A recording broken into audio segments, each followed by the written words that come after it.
Продолжува трендот на раст на бројот на превезени патници од двата македонски аеродроми, информираат од Министерството за транспорт и врски.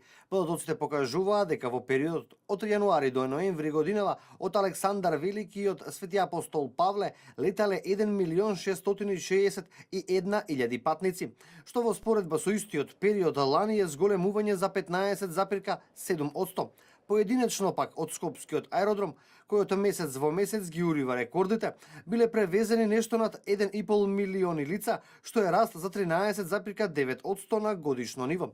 Од Охридскиот аеродром пак има повисоко процентуално зголемување на патниците за истиот период или за нешто над 40% повеќе се користени авиоуслугите во однос на истиот период од јануари до ноември ланската година, кога од Апостол Павле патувале 136.000 лица во однос на 96.000 во 2015 година.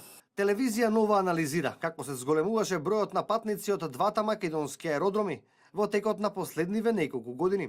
Анализата ја започнуваме од 2010 година, кога вкупниот број на патници изнесуваше 725.000 лица. Податоците покажуваат дека од Александар Велики бројката расте од година во година, а позначителен раст е забележан во 2014 година, кога е надминат првиот милион. Ланската година бројката достигнува 1.560.000 патници. Ова се официјалните податоци од ресорното министерство.